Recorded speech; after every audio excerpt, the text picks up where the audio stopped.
polo. I checked my phone. 18 new emails. My partner, Nelson Shaw, had sent photos from the Meridian Tower site. Crews were already mobilizing. Renderings finalized. 42 stories of luxury mixed-use development. Worth a fortune. Brian would have dropped his jaw if he'd seen it. But I stayed quiet, sipping my sweet tea, watching my brother shine. "Steven?" Mama's voice cut through the noise, waving me over. My stomach sank. The last thing I needed was a family spectacle. I walked toward the pavilion, every eye tracking my movement. "Baby Brian says you turned down a good job from him," Mama said. Lines deepened with fatigue, hair grayer. "Why are you being so stubborn?" "Mama, I have a job," I replied. "Doing what?" Brian interrupted, smirking. "Still doing that? What do you call it? Property management?" The way he said it made it sound like janitor work. "Real estate development," I corrected quietly. Brian laughed. Right. Development. You developing anything besides excuses?" Uncle Jamal leaned in, whiskey warming his breath. "Boy, you can't be too proud to accept help. Your brother's trying to look out for you." "I appreciate it, but no thanks," I said evenly. Aunt Beverly chimed in. "Family helps family. Brian's doing well, you're struggling. That's what reunions are about, supporting each other." Her judgment cut deeper than Brian's mockery. These were people who'd seen me grow up, who should have seen more in me than my old car and quiet demeanor. "I'm not struggling," I said, voice steady. "I'm doing fine." Brian pulled out his phone, holding it like evidence. "These are the pictures I just posted. Pray for my little brother, y'all. Times are tough, but God is good. Already 200 likes. Something snapped inside me. Not anger yet, just a cold clarity. He'd shared me with his 23,000 Instagram followers, casting me as poverty porn for his success story. "Take them down," I said.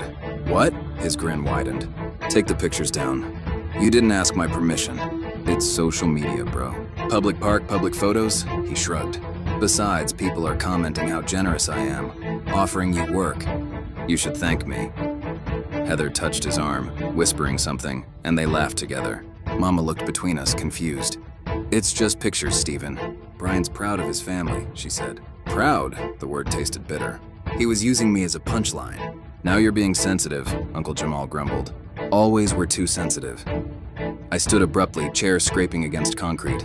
Silence fell over the gathering. Maria watched, concern etched on her face. Even the kids sensed the tension and quieted their play. "You want to know what I've been doing, Brian?" My voice was steady, controlled. "Really want to know?" "Enlighten us," he said, still grinning, still recording. 3 days ago, I closed an acquisition for Meridian Tower in downtown Atlanta. $90 million. My firm that I built from nothing, just became one of the largest black-owned commercial real estate development firms in the Southeast. The silence was total. Brian's grin faltered. "The press release goes public Monday," I added. "Check the Atlanta Journal-Constitution." I pulled out my phone, opening my email. Signed contract, wire transfer confirmation. Architectural renderings of the building. I first showed the screen to Mama. Her eyes went wide, hand flying to her mouth. That's really your name on there?" she whispered. "Steven Hudson, Principal and CEO, Hudson Development Group." I turned the phone toward Uncle Jamal, Aunt Beverly, and the rest of the family. "I drove my Toyota here because I don't need to prove anything. It's paid off, reliable, and I'm comfortable." Brian went pale, his phone lowering slowly. "You're lying. This is photoshopped. Call the number on the letterhead. Ask for Nelson Shaw, my partner. Or better yet, wait 3 days and read the news." Heather's smile had vanished. "Mama," her voice cracked, tears welling. "Baby, why didn't you tell us?" "Because I wanted to see who I really was to this family without the money," I said, looking directly at Brian. "I wanted to know if my worth was in my car or my character." Maria stepped closer, pride shining in her eyes. "I knew it, Steven. I knew you were doing something big. You've been too calm, too confident." Brian finally spoke, but his voice was strangled. You let me in front of everyone. You did this to yourself, brother." The words sounded foreign, distant. He had been ready to tear me down to make himself look bigger. Uncle Jamal was scrolling on his phone, eyes widening. "Sweet Jesus, the Meridian Tower project. It's all over the business news. Speculation about the buyer, massive investment in the community. Affordable housing component." He looked up at me, stunned. "That's you, that's really you." Aunt Beverly had gone quiet, her judgment replaced with shock. Other family members were pulling out phones, searching, confirming. I could see the exact moment each realized I was telling the truth. Brian's hands shook. "I didn't know. How was I supposed to know?" "You weren't supposed to know. You were supposed to treat me with respect regardless, I said. I scanned the gathered family. Success isn't measured by what you drive or what you wear. It's measured by character. Brian was spiraling. His breathing quickened, sweat forming on his forehead even in the shade. Heather stepped back, creating distance as if his failure might be contagious. Take down the posts, I said again, quieter. He fumbled with his phone, fingers clumsy. There are so many comments now, people are sharing it. Then you better start deleting, I added. Mama touched my arm, voice soft. Steven, baby, I'm so sorry. I should have believed in you more. Asked about your life instead of assuming. It's okay, Mama, I said. And for her, it really was. She had been tired, overworked, conditioned to see Brian's visible success as the only success that mattered. I know you love me. I do, Lord knows I do. She hugged me tightly, the scent of cocoa butter and regret surrounding me.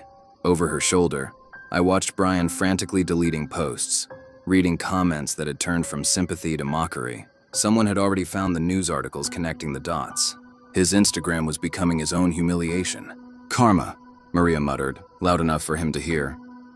A new voice joined the chaos. My cousin Andre, who I hadn't seen in 5 years, just arriving in the parking lot. Yo, is it true? You bought the Meridian Tower? My boy works construction, said the new owner is dropping serious money on local hiring, union wages, the whole 9 yards. That's you. That's me, I confirmed. Andre whooped, pulling me into a bear hug. Man, we got a millionaire in the family. Not just a millionaire, Uncle Jamal said quietly, still reading his phone. This article estimates the total project value over 3 years at $250 million. Steven, you're a major player. The weight of it settled over the reunion like a heavy blanket. Family members who had ignored me all afternoon now edged closer, questions flying. What were you building? Were you hiring? Could you invest in our businesses? The attention was suffocating after years of invisibility. Brian, meanwhile, had collapsed into a chair, head in his hands. Heather whispered harshly into his ear. Fragments reached me. Embarrassed me. Always said he was nobody. How could you not know? Part of me wanted to walk away, let him drown in his humiliation. But a larger part, the part that remembered him protecting me on those elementary school steps, couldn't let go. I moved beside him. Don't, he muttered without looking up. Don't be nice, it's worse if you're nice. I'm not here to be nice. I'm here to tell you the truth, I said quietly, keeping my voice low. You've spent 15 years using me as your punching bag because you're scared of being average. But Brian, average isn't failure. Running a dealership is good work. Making decent money is good money. You didn't need to step on me to stand tall. He shook his head, voice cracking. You don't understand. Dad left because we weren't good enough. Mama worked herself sick because we weren't good enough. I had to be exceptional, had to be. Dad left because he was broken, not because we were, I said softly. Brian finally looked up, eyes rimmed red. You left too. Soon as you could, ran to California. Left me here to carry everything alone. The accusation hit harder than I expected. I left to build something, not to escape, I said. You felt the same way about me. His laugh was bitter. Golden child, right? That's what Maria called me. But you know what? Golden children are sacrifices. Mama needed me to be perfect because you were allowed to be human. I carried that weight while you chased dreams. I had never thought of it that way. I'd only seen his success as privilege, not burden. That doesn't excuse how you treated me today. How you've treated me all these years, I said. I know, he said, roughly wiping his face. I know, his voice faltered.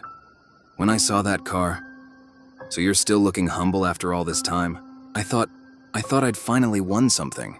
Proved I was the successful one. Then his voice dropped to a whisper. The dealership's failing. Steven, we're 3 months from bankruptcy. Heather doesn't know. Nobody knows. The confession hung between us, thick and heavy. I've been faking it, he admitted. The suits, rented. The Instagram life, smoke and mirrors. When I saw you, I needed someone to be beneath me just for a moment. Needed to not be the fraud. You're not a fraud. Struggling and being a fraud are different things, I said. His laugh was hollow. Tell that to my 23,000 followers who think I'm living the dream.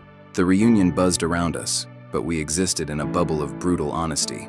I can help you, I said carefully. Not publicly, not charity. But if you're willing to work, to be honest about where you are. I have projects that need people I can trust. His head snapped up. Why? After everything I've done? Because you're my brother, and I remember when you had my back. before fear made you cruel. I paused. But Brian, if I do this, the dynamic changes. No more golden child and disappointment. We're equals or we're nothing. He stared at me, wrestling with pride, shame, and the little boy who'd been told he had to be perfect. Slowly, he nodded. I need to make this right first, he said, standing. I stood too, unsure what he meant. Brian walked back to the pavilion, climbed onto a bench so everyone could see him. The crowd fell silent, sensing drama. You all saw me clowning my brother earlier, he said, voice carrying. Posting pictures, talking trash, acting like I was better than him because of a car. I need everyone here to know I was wrong. Dead wrong. Steven is more successful than I'll probably ever be. But more than that, he's a better man than I've been. I let jealousy and fear turn me into someone I didn't respect. Heather stared at him, shocked. Mama's cheeks were wet with fresh tears. I'm sorry, Steven, he said. Publicly, privately, completely, I'm sorry. The silence stretched between us. I stepped forward, extending my hand. Not a hug, not yet, just a handshake. A beginning, he took it.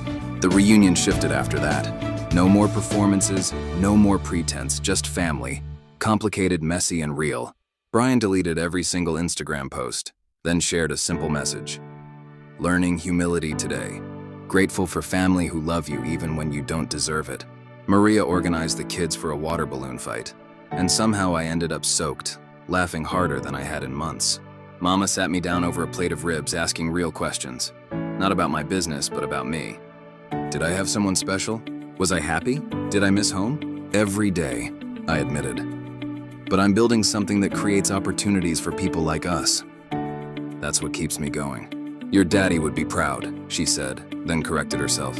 I'm proud. Should have said that more when you were growing up. Uncle Jamal apologized too, gruff, uncomfortable, but sincere. Judged you by the wrong measuring stick. Won't make that mistake again. Even Aunt Beverly managed to stiff. I'm glad you're doing well, Steven. As the sun set, painting the sky orange and purple, Brian found me near the basketball court. We stood in silence for a moment, watching the kids play. I meant what I said, he said finally. I don't deserve your help, but if the offer stands, I'll take it. It stands, I confirmed. But Brian, you've got to get real help. The Instagram obsession, the need for validation, the fear, that's trauma talking. You need someone professional. He flinched but didn't argue. Yeah, I probably do, definitely do. I bumped his shoulder lightly. Therapy isn't weakness. It's an investment in yourself. Monday morning, the Atlanta Journal-Constitution ran the story. Hudson Development Group acquires Meridian Tower in historic $90 million deal. My phone blew up. Interviews, investment inquiries, relatives I hadn't heard from in decades suddenly remembering we were related. But the call that mattered came from Brian. I read the article, he said, voice thick. Affordable housing, community investment, local hiring. You're really trying to make a difference. That's always been the goal, I replied. I told Heather everything last night, he continued. The dealership, the debt, all of it. She's pissed, but she's staying. We're figuring it out together. That's good, that's real partnership. And Steven, I called a therapist this morning. First appointment Wednesday. Pride swelled in my chest. Good for you, man. Learn from the best, he said quietly. My little brother. We talked logistics after that. Brian would join me on the Meridian Tower project, learning development from the ground up.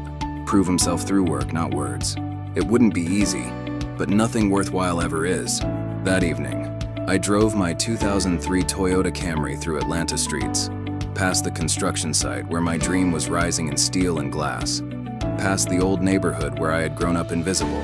The car ran perfectly, I didn't need to prove anything. But now, finally, my family knew who I'd been all along. Not golden child or disappointment, just Steven Hudson. A man who built something meaningful from nothing, who stayed true when it would have been easier to grow bitter. I pulled into my modest apartment complex, knowing something nicer would come eventually. For now, it was enough. I smiled at the security guard who'd watched me through 5 years of late-night blueprint sessions. Big news today, Mr. Hudson, he said, grinning. Just another Monday, Jamal, I replied, but it wasn't. It was the beginning of something new. For me, for Brian, for our family. Learning that worth isn't measured by Instagram followers or luxury cars. It's measured by the courage to be exactly who you are, old Toyota and all.